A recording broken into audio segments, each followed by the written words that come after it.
An open door, a protection program that was never offered, and the UFO whistleblower who revealed Immaculate Constellation. I was there primarily to hear about an ODNI-sponsored whistleblower protection program. That was never offered. Instead, they said, hey, do you want to go to the ICIG?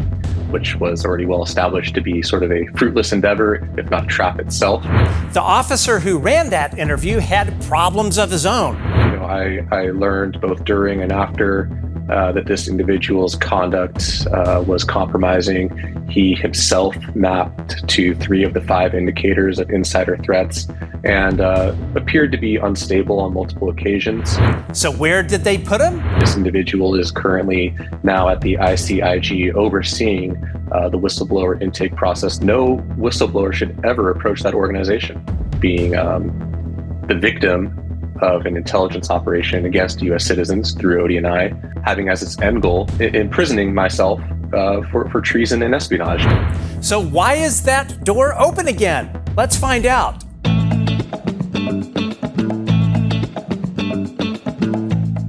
Hey everybody, welcome to The Good Trouble Show. I'm Matt Ford.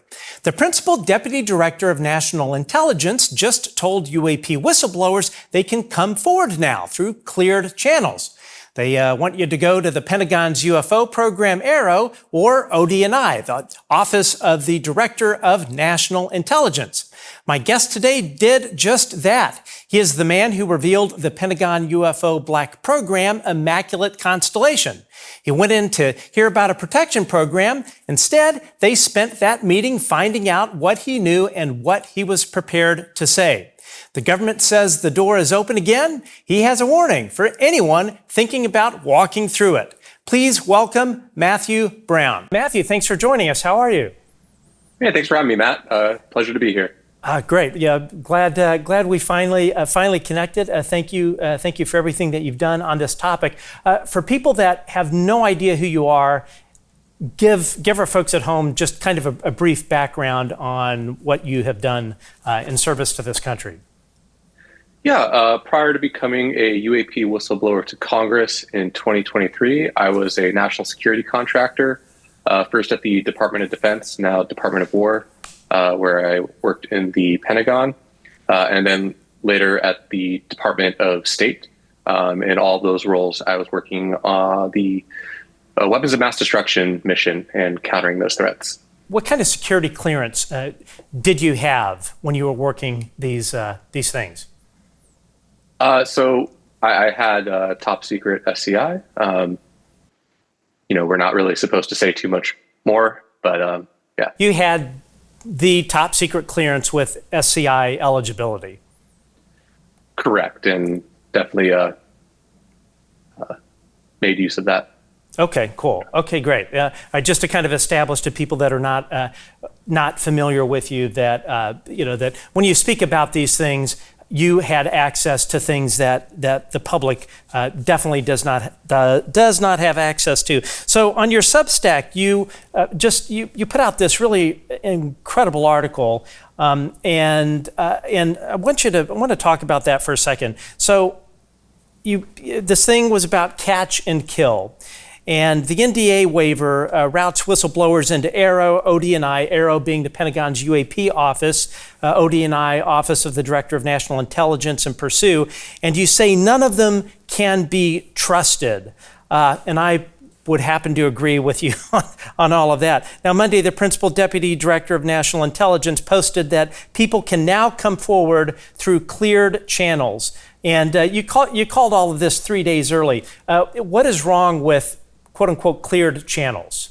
Well, I mean, first I would just say that aside from adding the Pursue team as an organization that can receive whistleblower disclosures, there's really nothing new, at least in what's been announced so far. AARO already had the authority to accept protected disclosures. So did ODNI through its ICIG process, and unfortunately through its DIG, Directors Initiative Group, as well. So the problem, though, just in general, is that none of this is going to reach the public. This is not a waiver of non-disclosure agreements to talk to the public about what whistleblowers know. It's for whistleblowers to go talk to the government itself at these bodies, two of which have a very poor track record when it comes to dealing with UAP whistleblowers. And essentially, it's just more of the same. I want you to expand a bit. I take it that one of the organizations that you're talking about is AARO. Am I right about that? Oh, yeah, most certainly. And what would be some of the things that you would say gives AARO a bad track record? Well, I think most recently we can look at their treatment of congressional witnesses on the UAP subject.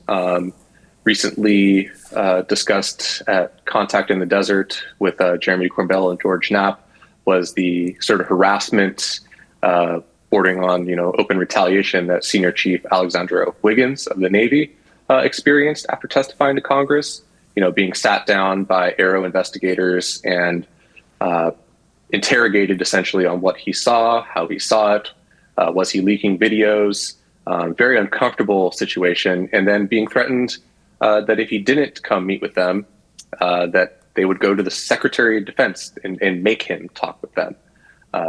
Hardly a very collegial or comfortable process, to say the least. You call AARO a catch and kill operation, and this is something that I've said on this show before.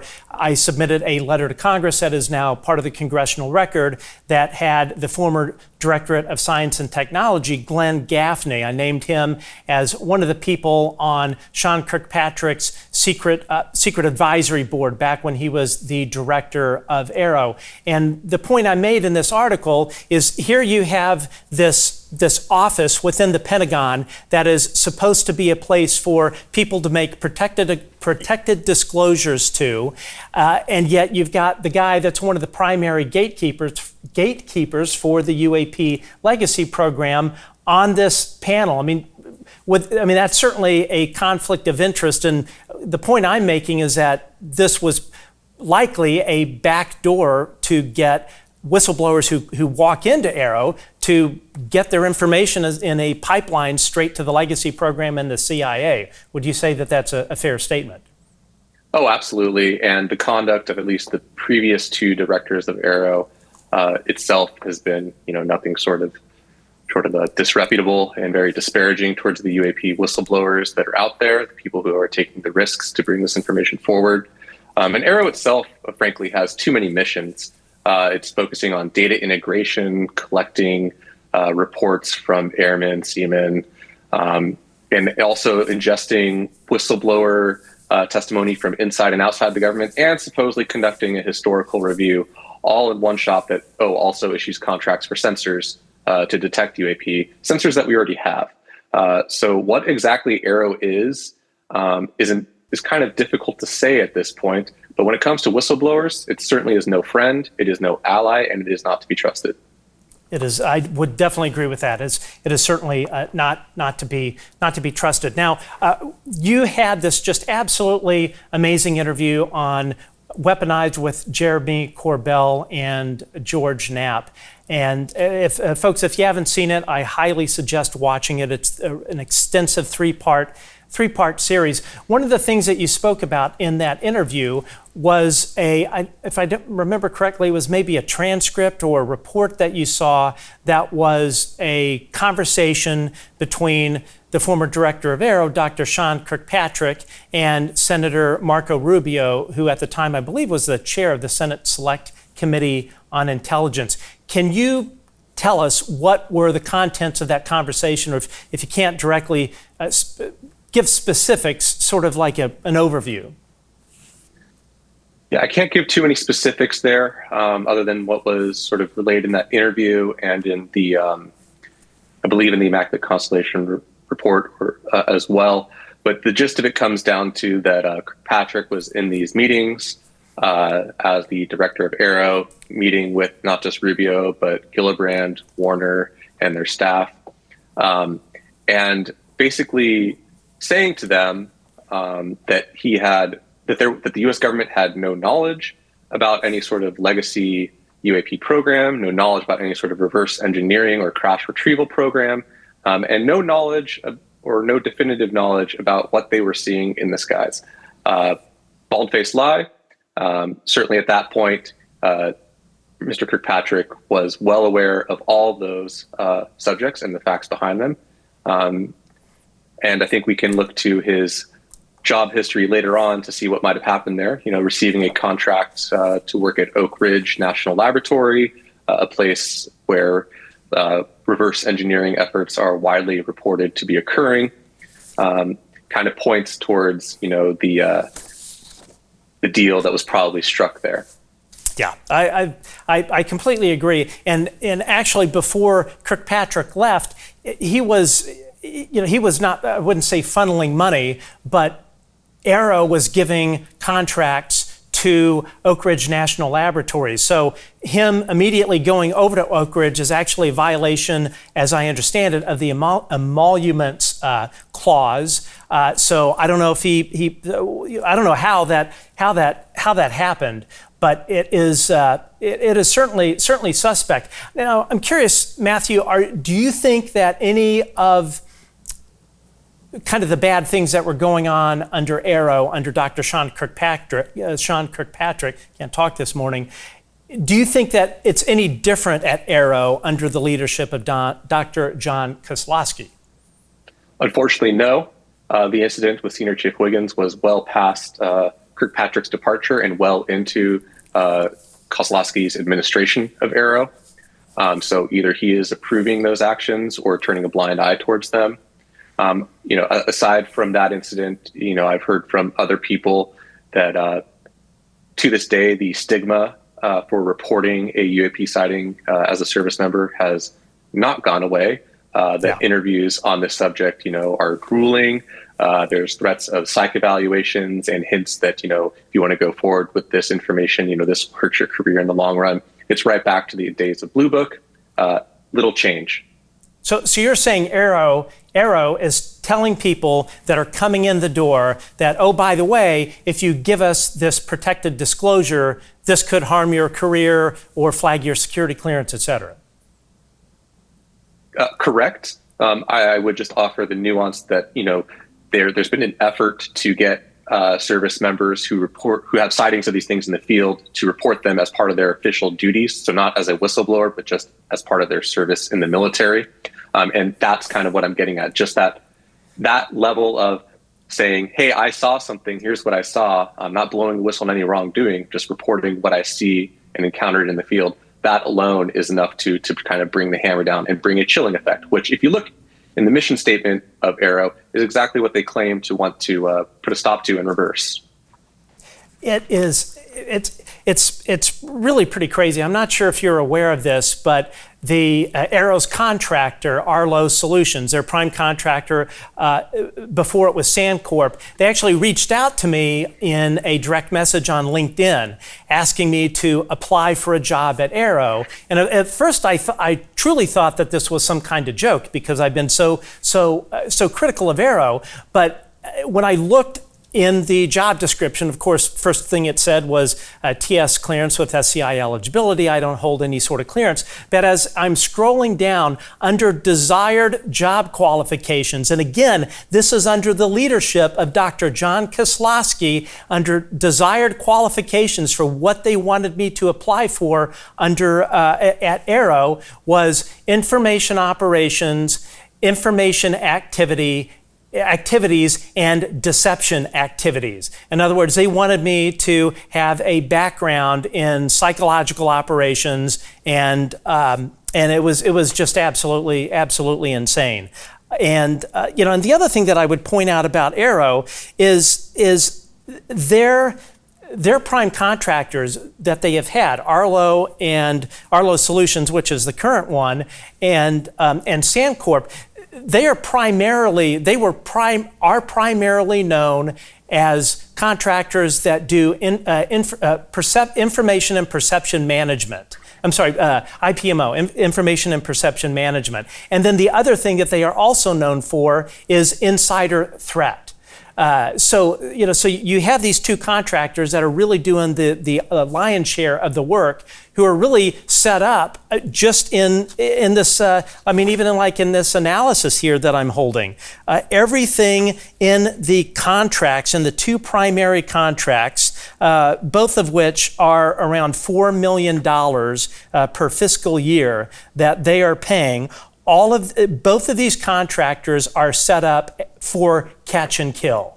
So right away that tells you exactly what's going on. But I want to move on to what happened when you went to ODNI. For folks that, let's say, just haven't watched the Weaponized podcast, walk us through what occurred, why you were called. Tell us a bit about when you went there, and if you don't mind, maybe who interviewed you, those sorts of things, whatever details you can share. Because I think all of that is important, especially with what is currently happening with ODNI. Sure. That whole saga is probably an hours-long conversation, so I'll try to be brief. The genesis of this was having an ODNI agent reach out to various people in the disclosure movement, especially whistleblowers with the national security background and their allies, insert himself as a friendly person who just wanted to get to the bottom of this and help expose the bad guys, win people's trust, and from there, get contact to people like myself and invite us in so that we can help them figure this out from the inside and bring it back under proper oversight and control. That whole process, I personally had an immense amount of skepticism around it, and regretfully did indeed make the choice to go in. It was kind of a catch-22 situation where if the government's saying that they're coming to whistleblowers in good faith, well, as a whistleblower, you're supposed to consider doing so to help people. And that experience, once we got into the room, nothing lined up with what was discussed priorly. I was there primarily to hear about an ODNI-sponsored whistleblower protection program, specifically for the UAP issue. That was never offered. Instead, they said, hey, do you want to go to the ICIG, which was already well established to be sort of a fruitless endeavor, if not a trap itself.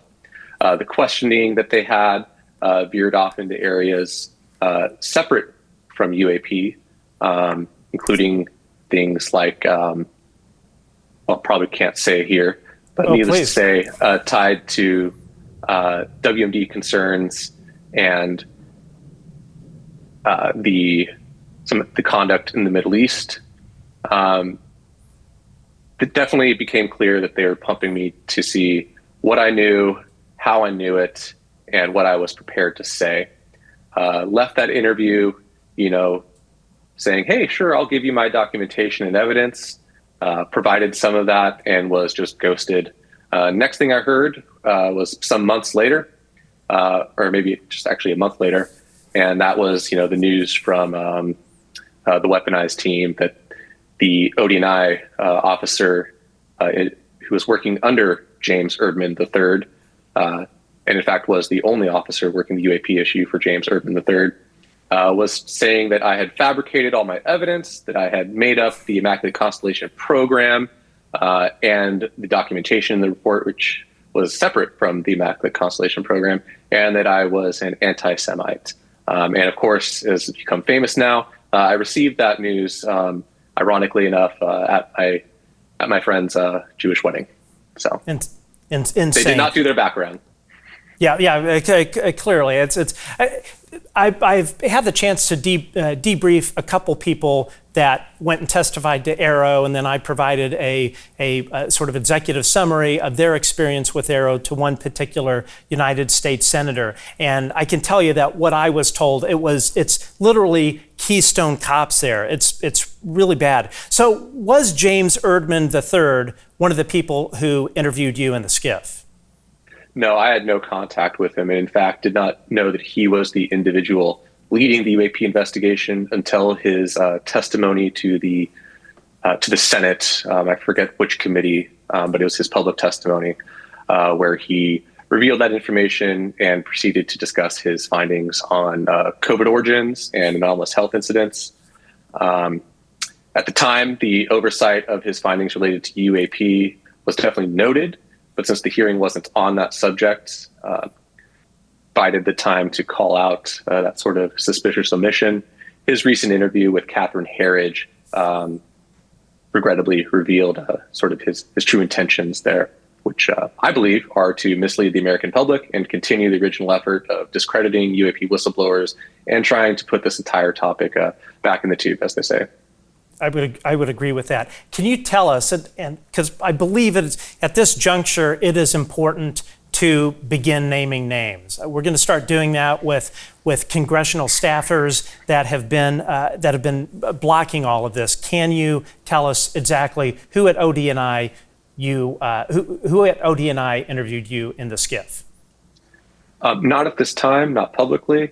I will say that it is time to start naming names, and that will be done through sort of official channels first.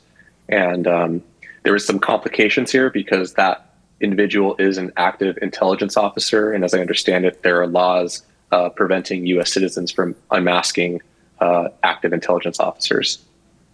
I think it applies to people like yourself that have held clearances. I don't know that it applies to regular Americans, but I certainly don't want to step into that if that is the case. So you've got this guy who runs the ODNI's investigation into UAP. It seems to me, and this is something that I pointed out almost a year ago, that, and really the sort of first signs of this were with the Wall Street Journal article and also some podcast appearances with Dr. Sean Kirkpatrick, the former director of AARO, in addition to Tim Phillips of AARO, he's no longer at AARO. But what I recognized is that there seemed to be a communication, a comms plan with these goals in mind. Number one, derail the UAP Disclosure Act. Number two, really the prime thing was to message to members of Congress that all of this is a bunch of BS, that they're wasting taxpayer money, and that their constituents are going to vote them out because they think they're wasting taxpayer money. But the primary goal that I recognized in this communications plan was to label whistleblowers as grifters, because if you can blanket assign or sort of blanket label all of these whistleblowers coming in as grifters, then it basically kind of defangs people that have gone and testified in front of Congress. So, so then if you're like, oh, well, the people that have showed up in front of Congress are just doing it to make a bunch of money. What are your thoughts on that? Or do you think that is what I'm alleging? Do you think that makes sense to you? I mean, unfortunately, it does. It continues a long trend of elements of the U.S. government and intelligence community smearing people who have legitimate information about this topic and are willing to go to the public with it. In my opinion, AARO's true mission includes both internal information control and external perception management. So making sure that the rank and file of the U.S. military believes the right things and doesn't talk about the wrong things, and then making sure that the public on the outside doesn't come to recognize the wrongdoing that has occurred and the length of the cover-up that has existed over this whole topic. Real quick, folks, I want to stop right here for 1 second. If you're not subscribed, hit that button, ring the bell, leave a comment, give us a thumbs up. I know it sounds like a lot, but here's why it matters. YouTube sees all of that and basically says to itself, hey, maybe we should recommend the Good Trouble Show to people who don't know it exists yet. That's how that works. And as a matter of fact, YouTube is no longer organically recommending our show to new people. So please, doing all of that will hopefully change YouTube's mind. Also, we are on all the major podcast platforms if you like to listen on the go. And last thing, and I promise, we have no sponsors on this show, zero. We are kept alive entirely by people like you. If you want to help pay the studio rent here in Hollywood, we are on Patreon at www.patreon.com/The Good Trouble Show. And you can also support us right here on YouTube through memberships or super thanks. All of that stuff means the world to us and allows us to keep bringing you this show. All right, back to the interview.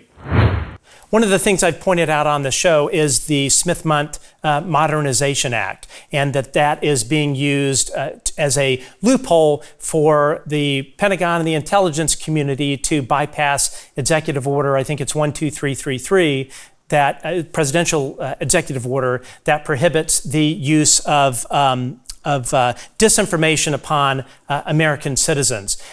In the weaponized interview, you mentioned something that you had identified a group of people that were engaging in this. And I took that to mean perhaps debunkers or people like Stephen Greenstreet or McWest or others that I have suspected are part of that network. Is that who you were referring to?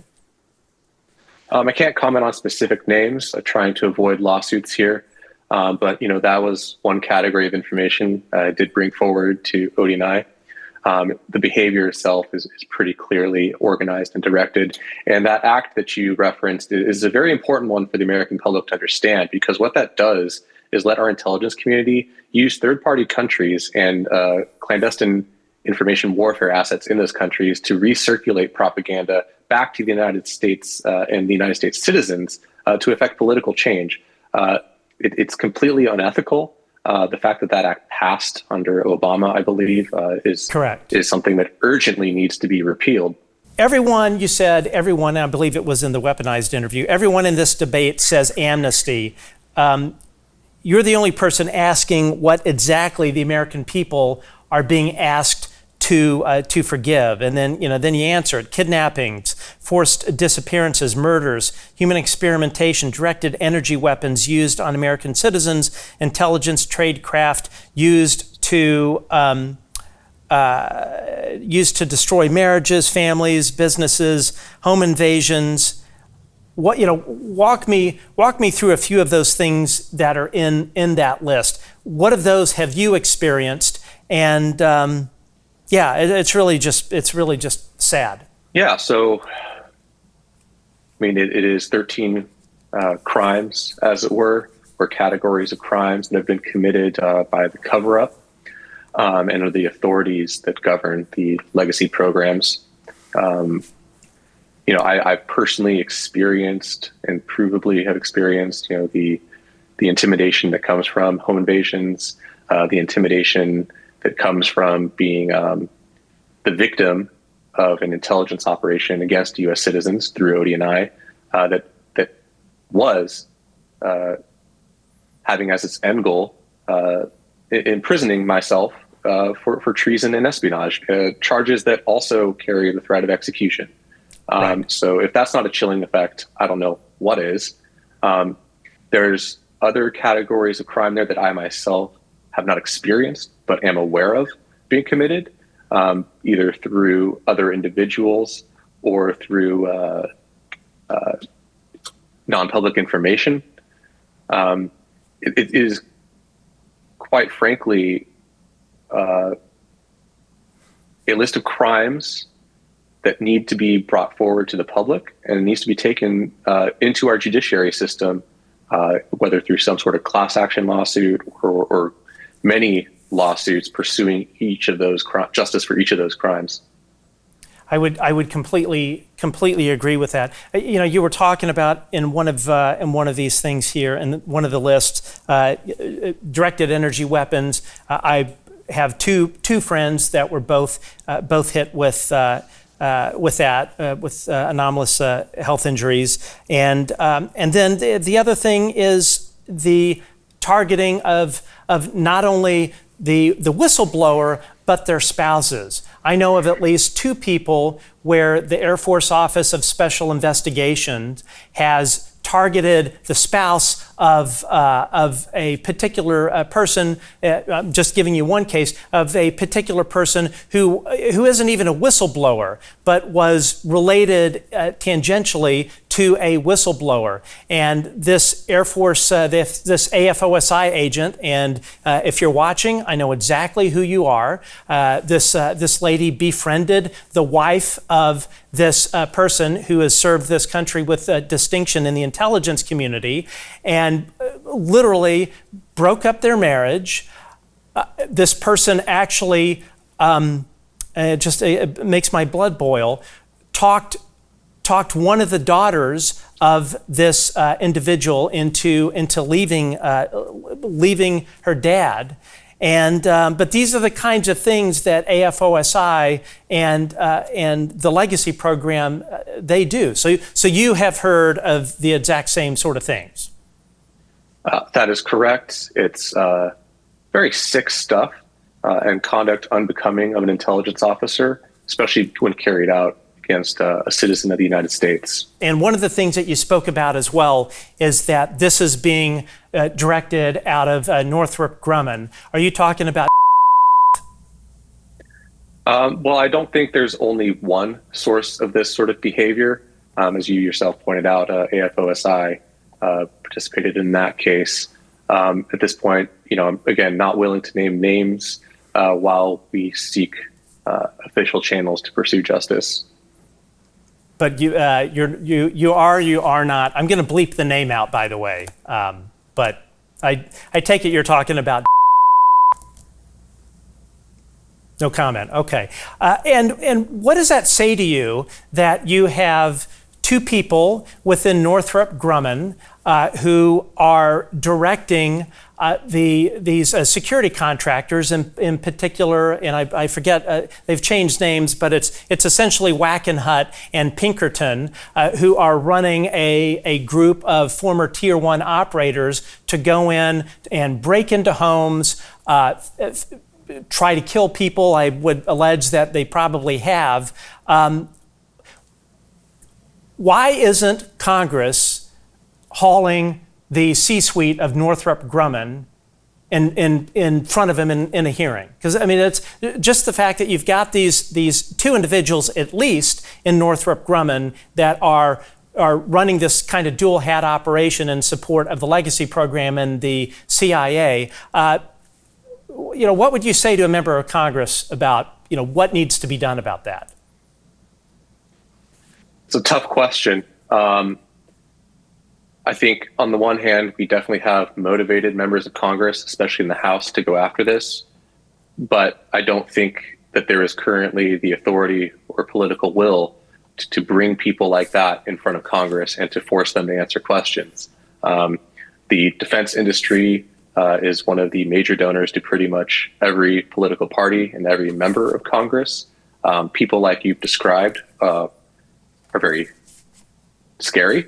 And they are willing to apply violence or means just short of violence to intimidate and force people to back off. And indeed, that has happened to members of Congress and their staff. So I think fear is also involved, as well as the self-interest of not wanting to rock the boat with their donors. It's I was actually going to out this particular person at Northrop Grumman, and I was warned by someone in the intelligence community that for me to do that would risk my life, and that is why that name is going to be bleeped. Now, you named the first. Sorry. Go ahead. I think that's a very important point. You, American citizen, reporter, journalist, are being told by our intelligence community that you cannot report on wrongdoing in our country, otherwise you will forfeit your life. What kind of country are we living in where you are saying that statement with no incredulity, and we are not reacting with outrage and demanding a change in our system? That is Stasi-level oppression. That is KGB Soviet-level oppression. That is the worst of the worst. That in our history we are told, America is not like that. Thank God we have our First Amendment rights. it's really disgusting. And the other thing too is that the person that is supervisor is AFOSI, a person from Air Force Office of Special Investigation. So here you have the United States Air Force supervising at Northrop Grumman, who is running operations, directing the two security contractors and others to go and really do things to American citizens that would land anyone else in federal prison for life. And the fact that they are targeting American journalists, they are targeting whistleblowers, and really threatening their lives. It's really obscene, is probably the best way to put it. And again, the C-suite of Northrop Grumman, I'm quite sure that there are some people, because I know some of the people in the C-suite are actually on the Council of 27 that manage the legacy program. These people need to be held to account by the Justice Department. And it seems like the Justice Department, that is the one thing that you are not hearing much about, but it seems like you've got the executive branch that clearly in the National Security Council is ripe with corruption. You have the United States Congress who, some members of Congress are trying to do the right thing, but you have a lot of staffers that are compromised. Really, in my view, it seems like the Justice Department is really the last hope of turning this sort of mafia state into the democracy that the Constitution demands. That's the hope. I think we will find out when we force the Justice Department to respond through lawsuits, through bringing criminal prosecutions or advocating for those criminal prosecutions to take place. I've heard before from the FBI that they don't want to compromise national security or American capabilities because of the threats that are out there in the world. And to that I say our most pressing threats are domestic. They are internal. The subversion of American democracy, the erosion of constitutional rule isn't coming from China or Russia. It's coming from our own intelligence community, from our defense industry, and their enablers. As you mentioned, they steered you toward a ICIG whistleblower status as far as going under their protection. Explain in particular, what would be that trap? What would be the risks of you signing on that dotted line with what they were presenting? And also too, did they explain exactly what kind of protection this would give you? And during your interview, did they ever ask you, hey Matthew, is your life being threatened, or do you have any concerns for your physical safety? No. Even the offer of the ICIG was clearly just an offer that they did not expect me to take, and almost felt like they could just say that they had offered protection in the interview. The trap with ICIG is twofold, as I understand it. One, what you go in and say basically becomes part of an investigation, and therefore you're not able to talk about it, much like talking about information in a SCIF can then be retroactively classified, regardless of whether it's actually originating from a classified source. And then the other part is that the ICIG has taken no action. I know multiple people who have gone there with their whistleblower testimony or complaints. They've been found credible, not urgent, and have been waiting for years for any sort of restitution. Were you ever shown any kind of like documentation in terms of what whistleblower protection would entail? No, and I was explicitly told before going to this ODNI meeting that I would be handed sort of a briefing on what this ODNI-sponsored UAP whistleblower protection program would be. That never occurred. And in fact, the conversation, which was supposed to start there, we never got to that topic till maybe 20 minutes into it. During your ODNI interview, did the name Aaron Lucas ever come up? No. Apparently, he watches this show and watches what Chris Sharp writes, and was one of my people in my network said that Lucas was quote butthurt about the things I had said about him in Liberation Times. The thing that's crazy is that you have somebody from ODNI calling up Jeremy Corbell to basically trash talk you, to talk shit, actually tell Jeremy Corbell lies about you. Do you have any idea who it was that called Jeremy? Yeah, it was the very same ODNI officer I interviewed with and had been interacting with previously.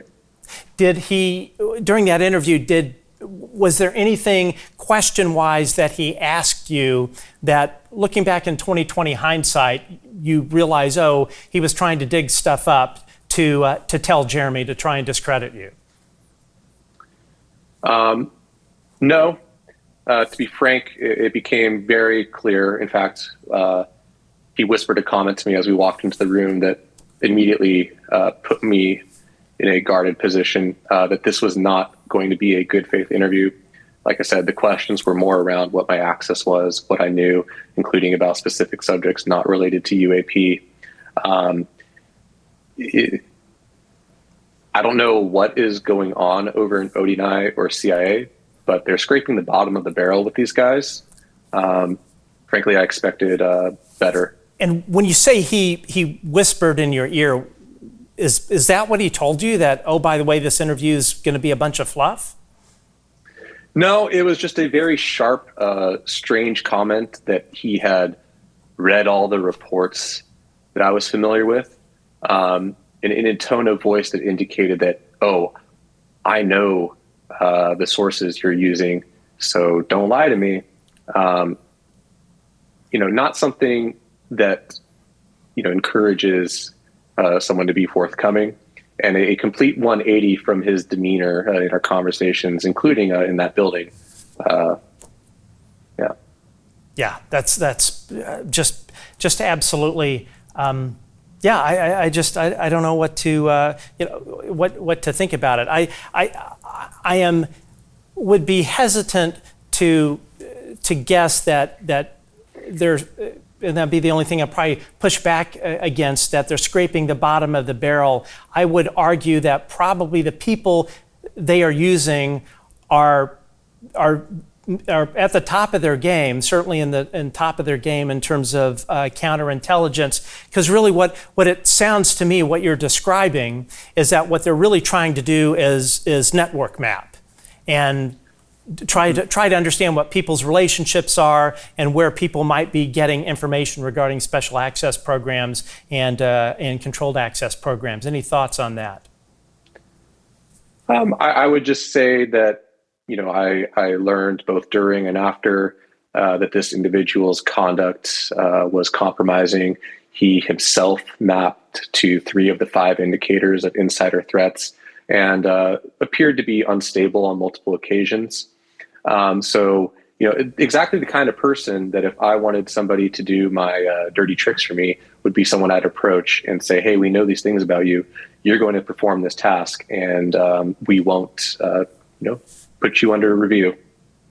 One of the things that I've said on this show is that part of the way the legacy program works is they get people that they know that they can compromise as a way to really control them. So do you think that kind of thing could have been applicable in this ODNI situation? Oh, most certainly. And then, you combine the stick with the carrot of a promotion or a role of increased responsibility. And indeed, that is what happened. This individual is currently now at the ICIG overseeing the whistleblower intake process there for UAP whistleblowers, AHI, and other subjects. So, a complete betrayal of myself and others, and a complete disgrace to the ODNI and the ICIG for continuing to employ this person and putting him in a risk of such responsibility and sensitivity. And really having somebody in that position that is intaking, again, a place where they are saying, hey, you can come and make a protected disclosure of whatever SAP or CAP you were involved with. It seems like that's a pretty dangerous to the person that is going into whistleblow if you've got this kind of character running the whole show. Absolutely, and it's a major reason why I said in my article that ODNI is not to be trusted. people make policy. Policy is people. The fact that you have provable hostile staff there to UAP whistleblowers running UAP whistleblower intake means that, on those grounds alone, forget the prior behavior, no whistleblower should ever approach that organization. And is this guy also doing the same thing for AARO, or is that like a totally different pipeline? Separate, but AARO, is involved in these matters. This individual went to AARO for information from another person's case, and in fact received incorrect information from AARO, or at least doctored information from AARO that completely, undermined and in fact was false. Tried to entrap this other whistleblower. So AARO is involved in a supporting role at the very least with ODNI. What does the term derog mean to you? Term of art, derogatory information. So just any information about an individual that is damaging to their credibility and conduct, whether it's about their personal life, their professional life, or even just the people that they associate with. It's commonly used to force people in the field to comply. Would you say that probably Northrop Grumman and these other people have access to people's derog files in these folks that have served the government, and that is probably used in a way against American citizens that are whistleblowing? I mean, our intelligence community is very good at collection, and there is no privacy for American citizens in any of their communications, thanks to the very poorly named Patriot Act. So they can essentially get anything they want, and more importantly, they can lie, spin, and doctor it any way they want, and then release that information in internal channels to smear people beforehand, and to discourage any witnesses on the inside from coming forward, knowing that the same could be done to them. You said during your interview on Weaponized, you said, quote, the objective is to push people toward suicide or toward being cut off from everyone they have. That is a hell of a thing for anybody to say out loud, that sort of thing is going on. What made you land on that? What can you tell us about that? Do you think that sort of technique could possibly be used against perhaps some of these scientists that have disappeared, et cetera? How common of a tactic do you think that is? I mean, that is one of the oldest tools in the intelligence tradecraft book, going all the way back to the origin of the term gaslighting, which comes from East Germany, where they would break into people's homes, rearrange their furniture, leave messages, or approach them on streets and make rude remarks or reveal information about them, and then pretend no knowledge of it. It's to drive people insane, make them question reality, and then when they go to their friends and family saying, "Hey, I'm experiencing these things, but I can't prove it because this person, I have no idea where they are, where they came from. They came out of my life." It is quite literally to isolate you because you can't prove the crimes being done against you. And meanwhile, you are being traumatized and brought to a psychological state where you appear to be, essentially crazy. You note that, so you and your wife, and this is, as I understand it, before you whistleblew, you were upstairs one night and your house was actually broken into. Tell us exactly what happened there. Yeah, I've told it before. We went to bed. It was a weeknight, just a normal evening. Woke up and was getting ready to go to work, and slowly discovered, that things were amiss in the house.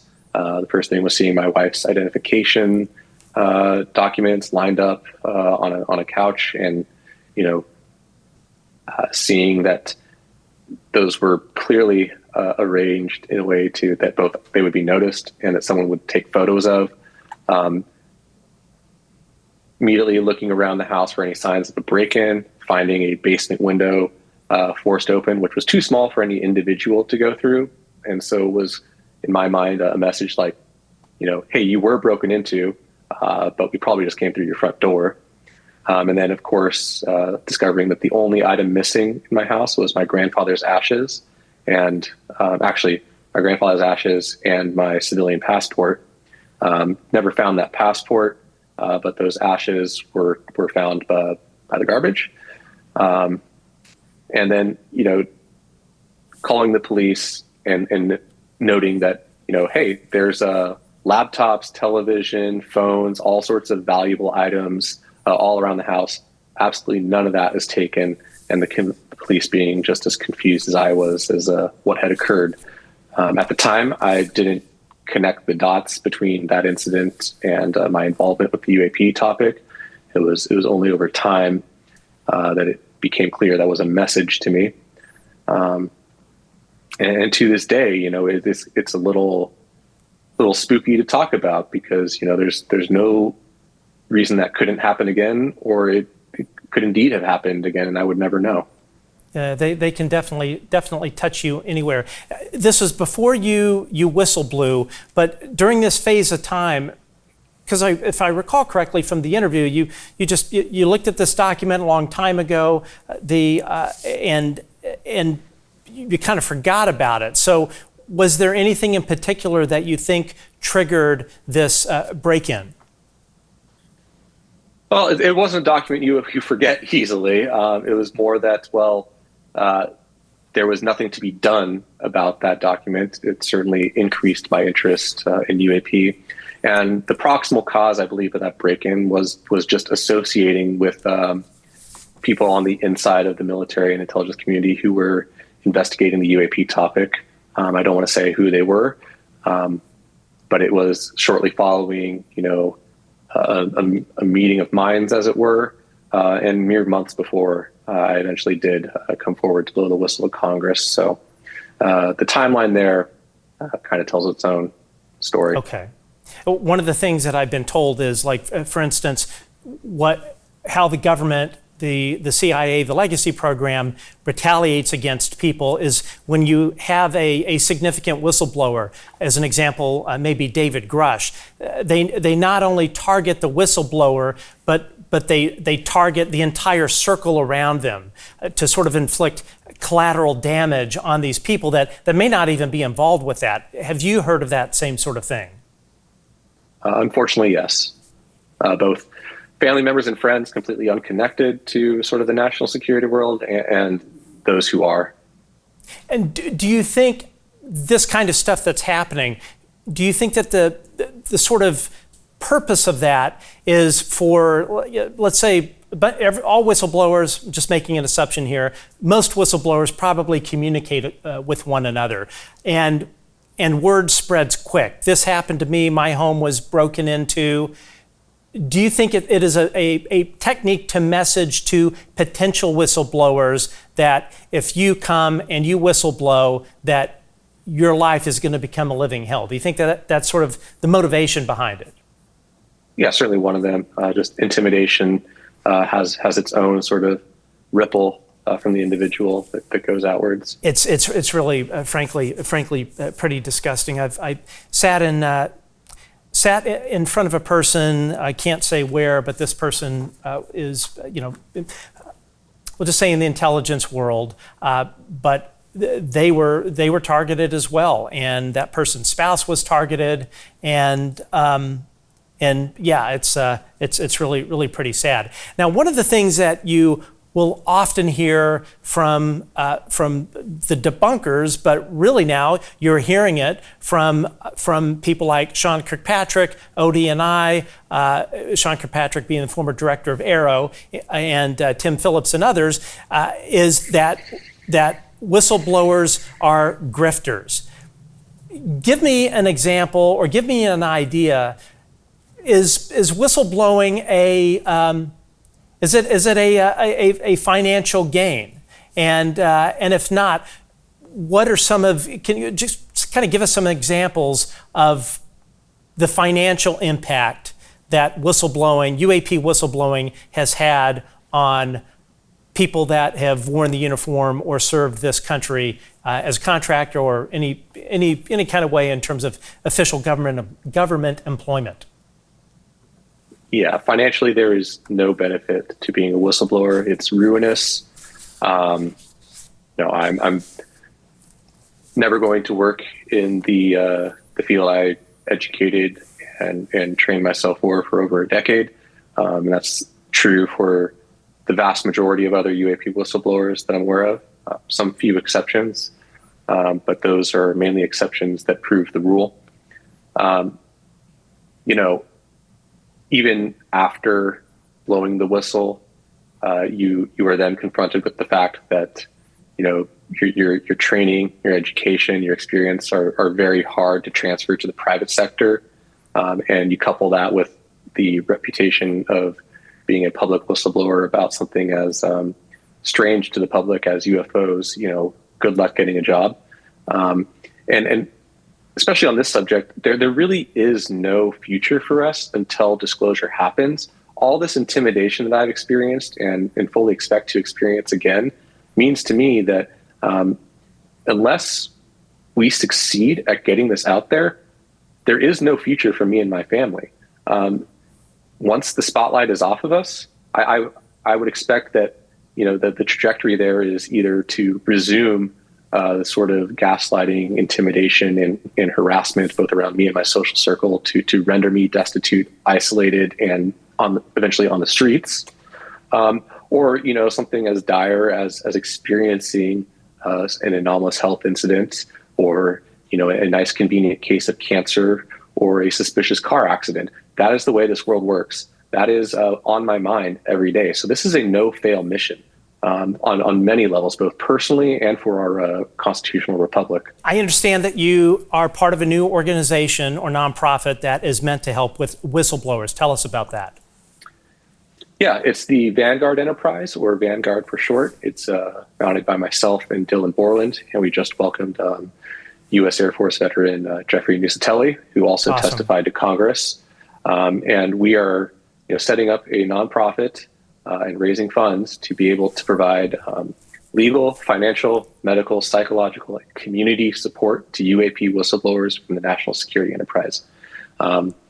Frankly, I fully expected that something like a witness protection program from Congress would be offered to people who came forward. That is not the case. We are out here alone. Very few people are helping us. And frankly, we're done waiting for organizations or individuals to sort of make good on their word to help UAP whistleblowers, and decided to do it ourselves. So it's truly grassroots. We are in early days and hope to be able to deliver on all those capabilities to people like ourselves who are currently out there or who want to come forward. And how can people find this organization? How can they donate? We'll put the links in the YouTube description. Yeah, the easiest way is to go to our website, vanguardenterprise.org. We have a page there where people can support. We use a platform that is just for nonprofits. It's called Give Butter. So we're fully certified, and your donation through that platform is tax deductible since we are a 501c3 charity. Outstanding. I certainly hope everybody, after listening to this interview, will go and donate to your nonprofit. As I said earlier, all of this, and I've been, I wouldn't say lucky, but I've been privy to details of what exactly has happened to whistleblowers and their spouses, families, etc. And as I've often said, I really don't think that the NHI thing will be a big surprise to people in many ways, but I think what will really be surprising to people is to find out that there are large portions of the government that are literally run like a crime family and like a mob, and that what everyone sort of thinks our democracy is actually not that, and that you have people in power that are really committing treason on the United States. What are your thoughts about that? I think you describe it accurately. This is a criminal enterprise that has infiltrated our government and indeed has basically become a shadow arm of it. They benefit from the secrecy financially and politically. It is the source of a lot of families, generational power and wealth. It's completely undemocratic. I don't care what secret executive orders or laws are on the books. It is unconstitutional to its core. They have no standing. And these sort of measures that have been taken to protect the UAP secrecy have opened the door for measures that trickle down and affect the other sort of aspects of political life in America. So, I don't know how long people are willing to sit in their oppression and do nothing about it. I, for one, am done, but I'm just one man. And ultimately, it's going to come to the people to decide that enough is enough and this has to change. Otherwise, frankly, we only have ourselves to blame for letting this continue. Well, Matthew, thank you very much for coming on the show. Thank you for your service to the country. And really, thank you for your bravery. I know in many ways, obviously, it's been a thankless job and certainly has obviously cost you tremendously, both personally, financially, et cetera, as it has to all whistleblowers. But my hat is off to you for standing up for what is right. And it is sad that the people that have the balls, the bravery to put country before self are the ones that are paying the price. It shouldn't be that way, and it's just horrible. But yeah, thank you for everything that you've done. And folks, please go to that website. And what is that one more time for everyone? VanguardEnterprise.org. VanguardEnterprise.org. Okay, Matthew, thank you for joining us, and hope to have you back on the show. Thank you for having me, Matt. Very good to be here. It was a pleasure, and God bless America. Folks, Matthew Brown gave up a lot to tell you that. If you got something out of this interview, you will love this episode. Thank you for tuning in, and if you love our channel, please hit that subscribe button. See you next time.